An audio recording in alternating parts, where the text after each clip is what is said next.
प्रत्यक्ष बघायचंय. आता आलो जी असं म्हणून शिवात केला. राजांचाच वेश परिधान केला आणि राजांचाच शिरा पीठ देत राजांच्या सामने आला. तर सारीच तजी आणि बघत राहिली राहते. अरे शिवा, आरशात आमचंच रूप पाहिल्याचा भास होते शिवा. तसा शिवा म्हणाला, म्हणजे राजा सिद्धी मला ओळखायचा नाही, अशी स्तब्ध झाले राहते. अरे शिवा, तुला कसं कळालं की आम्ही आमचं रूप घेऊन तुला सिद्धीच्या भेटीला पाठवणार ते? तसा शिवा म्हणाला, राज तुमच्या संगतीत कधीच राहिली द्या की वेडा विरचुकी जाऊन द्या सिद्धीला. राजांनी शिवाला कडकडून मिठी मारली. राजांना माहित होतं यावर शिवाची पुन्हा भेट नाही. डाव ठरला. राजांनी सिद्धीला निरोप पाठवला, आम्ही तह करायला तयार आहोत. तसा सिद्धी म्हणाला, ये अब आया ओ दख्खन का चूहा हमारे मुट्ठी में, हा हा हा. शिवाजी शरणेला या वार्तेने सैन्य बेसावत झाले.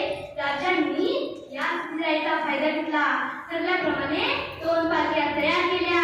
एका पालखीत स्वतः राजे बसले आणि दुसऱ्या पालखीत बसला शिवा काशी.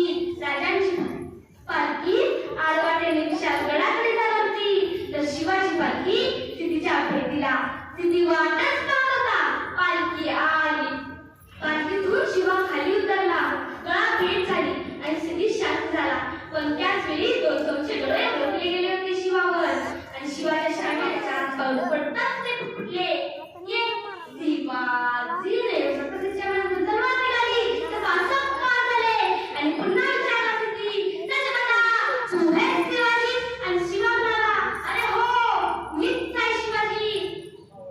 आता सिद्धी वळला त्या 2 चमचे डोळ्यांकडे.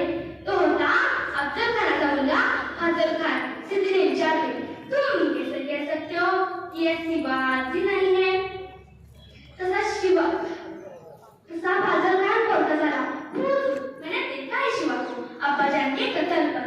उस वक्त शमशेर का वार शिवा के सिर पर हुआ था. अगर ये सच में शिवाजी है तो ढूंढो उसके सिर पर. शिवाच्या मस्तकावरील चिरेटोप काढण्यात आला.